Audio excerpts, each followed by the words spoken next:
Hello guys, welcome to our channel English Urdu tutorial.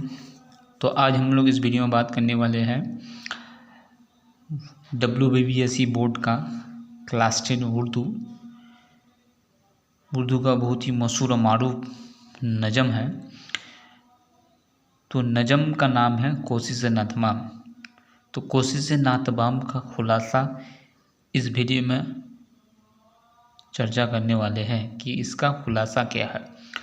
तो मैं उम्मीद करता हूँ कि ये नज़म आप लोग बुक्स में ज़रूर पढ़ चुके होंगे।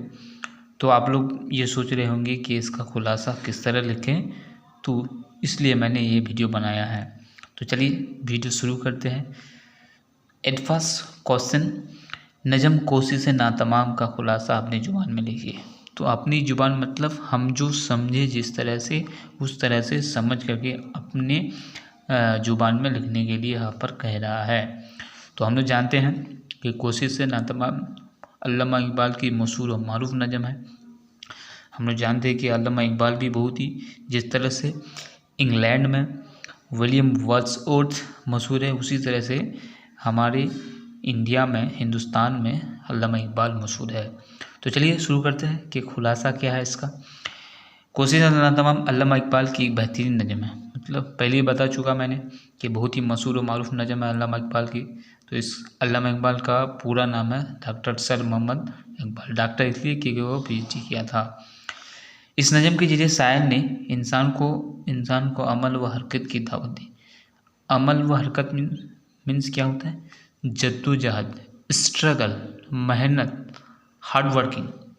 तो कोई भी हार्ड वर्किंग जब कहेंगे हम लोग सच्ची मेहनत करेंगे तो उसका जो अज हम लोग को ज़रूर कभी ना कभी मिलेगा। तो वही इस नज़म में जो है हम लोग को पैगाम दिया है।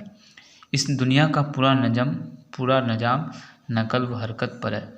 कहता है इस दुनिया की जो पूरी सिस्टम है, ये पूरी दुनिया की जो कड़ी है वो नकल व हरकत पर है। मतलब जद्दोजहद पर, स्ट्रगल पर है, हमेशा आगे बढ़ने के लिए। हर चीज़ जद्दोजहद मुश्किल में मशगूल है और दुनिया की हर चीज़ें जो है मुसलसल जद्दोजहद में मशगूल है, मतलब बिजी है, मतलब लगा हुआ है। तो ये हो गया इंट्रोडक्टरी सेंटेंस। अब चलते हैं इसका खुलासा क्या है। तो वो नज़म आप लोग जरूर अगर पढ़े हैं तो ये समझ में आ जाएगा कि वहाँ पर शुरू किस तरह से होता है। तो शुरू देखिए, तो शायर पहले कहता है, मतलब अल्लामा इकबाल कहता है, सूरज की जुदाई में सुबह बेकरार रहती है। कहता है रात जब हो जाती है तो फिर सूरज की जुदाई में सुबह, अब सुबह फिर इंतज़ार कर रहे हैं कि कब रात ख़त्म होगी, कब सूरज निकलेगा। तो ये सुबह बेकार, तो ये एक जद्दोजहद है। मतलब सुबह को ये जद्दोजहद रहती है कि कब वो सूरज से मिले। तो पहला लाइन है, इसे सूरज का इंतज़ार शिद्दत से सहता है। मतलब जब रात हो जाती है उनकी इंतज़ार जो है शुरू हो जाता है कि कब फिर ये रात ख़त्म होगी, फिर सुबह होगा और सूरज निकलेंगे। तो ये क्या है, क्या समझ में आता है कि हर चीज़ नकल व हरकत में है। वो अपने वजूद के लिए आफ्ताब की मोहताज है। वो अपने वजूद के लिए, मतलब सुबह, अब सुबह वजूद, आफ्ताब मीन्स सूरज, सन। तो सन की वजह से है उसका वजूद। क्यों है? क्योंकि जब तक सूरज निकलेगा नहीं, रात ख़त्म नहीं होगी और सूरज निकलेगा नहीं, तब तक जो है सुबह होने वाली नहीं है। तो इसलिए कहता है सुबह की जो वजूद है, सुबह की जो बुनियाद है वो किस पर है? सूरज पर है। इसलिए सूरज की तुलू होती ही सुबह का आगाज़ होता है। कि जब तक सूरज नहीं उठेंगे तब तक क्या होगा? सुबह का आगाज़ नहीं होगा, सुबह नहीं होगी। उसकी ये तो हो गया। आसमान पर छाई सुफ़ को अख्तर शाम की तमन्ना है। अब कहता है आसमान पर छाई सुफ़ माने सूरज डूबने के बाद जो है एक तरह का लाल दिखाई देता है। और सुबह क्या होता है कि सूरज निकलने से पहले एक वहाँ पर एक लाल रंग का जो है एकदम छा जाता है पूरब की तरफ। तो ये है आसमान पर सुफ़ को अख्तर शाम की तमन्ना है। अख्तर, अब शाम को जो लाल कलर का वो छा जाती है आसमान पर, तो उसको किसका इंतज़ार रहता है? अख्तर शाम। अख्तर मतलब सितारा और शाम मीन्स क्या होता है? शाम। तो ये अब सुबह की शाम की जो लाली है वो किसका इंतज़ार करता है? अख्तर शाम। शाम का जो तारा है उसका इंतज़ार करता है। तो देखिए इसमें दोनों लाइन में क्या समझ में आया, दोनों शेर में, कि एक दूसरे की इंतज़ार में है और जद्दोजहद में है। दिन के उजाले को शाम को सियासी और तारीखी आरजू है। अब दिन के उजाले को जो है शाम की सियासी मतलब यहाँ पर होगा दूसरा होगा खामोशी होगा, और तारीखी की आरजू है। अब फिर दिन के उजाले को क्या कोशिश रहती है कि कब शाम हो और कब खामोशी मिले, अब कब अंधेरी हो। अख्तर सुबह मस्तरफ है कि इसे ताब व दुआम यानी शबाद हासिल हुई है। अख्तर सुबह, और सुबह का जो तारा है वो मस्तरफ बेचैन रहता है कि इसे ताब दुआम यानी शबाद हासिल हो जाए। अब ये अख्तर सुबह जो है वो अब फिर इंतज़ार करता है, जद्दोजहद में रहता है कि उसको ताब दवाम, ताब मैंने उसकी हुस्न व अखलाक जो है हमेशा बरकरार रहने के लिए वो बेचैन रहता है कि हमेशा सूरज रह जाए। कुतुब तारे को एक ही जगह टिक कर रहना पसंद नहीं। अब फिर दूसरी बात यह है कि कुतुब तारा जो है पोलर स्टार जो है वो एक ही जगह टिक कर रहना पसंद नहीं करता है, क्योंकि एक ही जगह मान ले कि एक इंसान ले लेते हैं, अगर किसी कमरे में उसको बंद कर देते हैं, उसको हर चीज़ देते हैं, सिर्फ आज़ादी नहीं देते हैं, तो क्या होगा? वो रह नहीं पाएगा।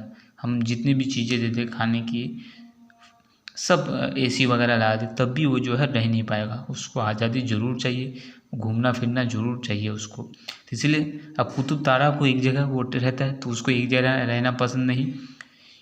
क्यों नहीं पसंद है? देखिए, दूसरे सितारों को हरकत में देखकर इसे भी तमन्ना होती है। अब दूसरे सितारा जो हरकत करते रहता है आसमान पर, उसको देखकर इसके दिल में आरजू पैदा होता है। किसके दिल में? कुतुब तारा के दिल में क्या आरजू होता है कि वह भी आसमान की बेकरार वसीयतों में महू खराम रहे।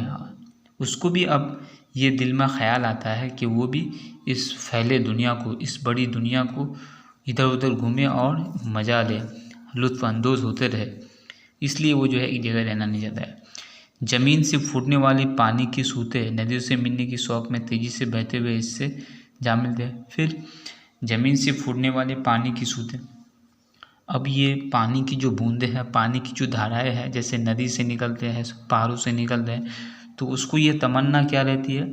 बहुत ज़ोरों से तमन्ना रहती है कि वो समंदर से जा मिले, शौक़ में तेज़ी से बहते इससे जा मिले। किससे?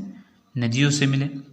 अब पहाड़ों से हम लोग जानते हैं कि अलग अलग बर्फ़ पिघल करके जो धाराएं है वो नीचे आते हैं, नीचे आता कर फिर नदी बनते हैं। तो वो धारा का क्या शौक़ रहता है कि वो जल्दी जल्दी बह करके जो नदी में मिले। फिर नदियों को ये ख्वाहिश रहती है कि वो समंदर में जाके मिले। तो इस तरह से ये जो है कंटिन्यूसली होते रहता है, मतलब मुसलसल होते रहता है एक दूसरे की इंतज़ार। तो इसलिए कहा गया कि हर चीज़ जद्दोजहद में मशगूल है। तो आप देखिए, नदियों को समंदर से मिलने की बेताबी रहती है। अब नदियों को समंदर से, धाराओं को नदियों से, अब नदियों को फिर समंदर से बेताबी मतलब बेचैन रहती है। वो तेज़ी से बहकर समंदर में शामिल हो जाए, फिर वो समंदर में तेज़ी से बहकर शामिल हो जाते हैं।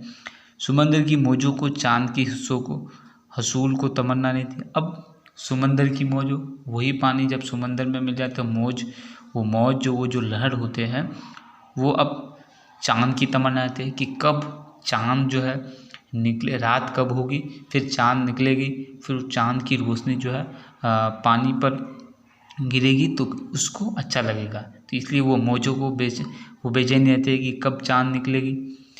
यहाँ तक कि हुस्न अजल यानी खालिक कायनात भी अपना जलवा दिखाने के लिए बेचैन और बेकरार है। यहाँ तक कह रहा है कि हुस्न अजल मतलब अल्लाह ताला का जलवा जो है अपना जलवा दिखाने के लिए भी बेचैन रहता है, बेकरार रहता है। जैसा कि अब खूबसूरत फूल होता है, तो अगर रात हो जाए तो हम खूबसूरत फूल को उसका मज़ा नहीं ले पाएंगे, तो सुबह होते ही क्या होगा, उससे पर्दा हट जाता है और हम लोग उसकी खूबसूरती देख पाते हैं। तो इसलिए कह रहा है कि अल्लाह ताला का जलवा भी दिखाने के लिए बेचैन और बेकरार है। जिंदगी का राज इसी कोशिश नातमाम का मजम्मर है।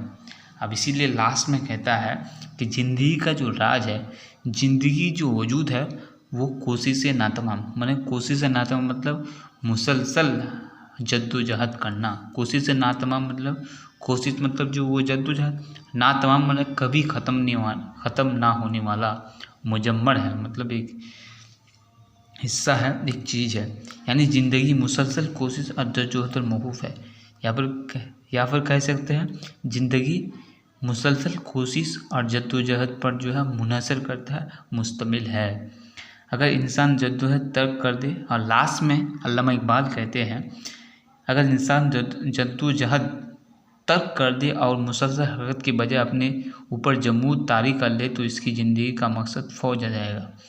कहता है अगर कोई भी इंसान जद्दोजहद तर्क कर दे, तर्क मीन्स छोड़ देना, तो अगर इंसान जद्दोजहद मेहनत करना किसी काम के लिए, किसी ख्वाब के लिए अगर मेहनत करना छोड़ दे तो क्या होगा, जिसका ज़िंदगी का मकसद फौत हो जाएगा मतलब वो बेमौत मर जाएगा, मतलब उसको रहना, जिंदा रहना या ना रहना बराबर होता है। तो अल्लामा इकबाल कहते हैं कि अगर इंसान मेहनत नहीं करता है तो उसकी मौत से बेहतर है वो। तो ये क्या इसमें बता रहा है, इस नज़म में हम लोग को सबक दिया कि ज़िंदगी के हर मोड़ पर जो है, हर लम्हा जो हम लोग की कोशिश करना चाहिए किसी काम के लिए, किसी भी चीज़ के लिए, किसी कामयाबी के लिए। तो कोई भी काम हम जो करते हैं ज़िंदगी में तो ये सोच कर करना चाहिए कि ये काम अभी करने का मौका मिला है, फिर दोबारा मिले या ना मिले, इसलिए अच्छी तरह से कर लेना चाहिए। तो ये सोचकर करना चाहिए ताकि हम लोग को कामयाबी मिले और ये लास्ट में मलाल ना रहे कि हम लोगों ने उस काम को अच्छी तरह से नहीं किया। तो इसमें ये सबक मिलती है कि हम लोग को हर काम पर मेहनत करनी चाहिए, हमेशा मेहनत करते रहना चाहिए किसी भी काम में, तो हम लोग को कामयाबी ज़रूर मिलेगी। और ये भी जानते हैं कि सच्ची मेहनत कभी बेकार नहीं जाती, कभी न कभी ज़रूर कामयाबी मिलती है, उसका फ़ायदा हम लोग को ज़रूर मिलता है। लेकिन उसमें मेहनत को हम लोग सही से करना होगा, ईमानदारी से करना होगा। तो इस नज़म में हम लोग को यही सबक मिला है। और देखिए ये वीडियो, अगर इस पॉइंट को मैंने अच्छी तरह से एनालाइज करके बनाया हूँ ये वीडियो, तो ज़रूर आप लोगों को अच्छा लगा होगा। अच्छा लगने से ज़रूर लाइक कर दे, कमेंट करके बता दे और सब्सक्राइब ज़रूर करें ताकि इस तरह का वीडियो आप लोगों तक पहुँचते रहे, आप लोगों को जानकारी हासिल होते जाए। अगर ये वीडियो अच्छे लगे तो अपने दोस्तों को ज़रूर शेयर करें ताकि उसको भी फ़ायदा मिल जाए और उसको जानकारी हासिल हो जाए। मैंने उर्दू का बहुत सारे वीडियो बनाए हैं, तो उर्दू का जो प्लेलिस्ट है मैंने उसका लिंक डिस्क्रिप्शन बॉक्स में दे दिया है, आप लोग ज़रूर देख लें ताकि वो वीडियो भी आप लोग को पहुँच जाए और आप लोगों को जानकारी हासिल हो जाए। Thank you for watching, thank you for listening, have a nice day.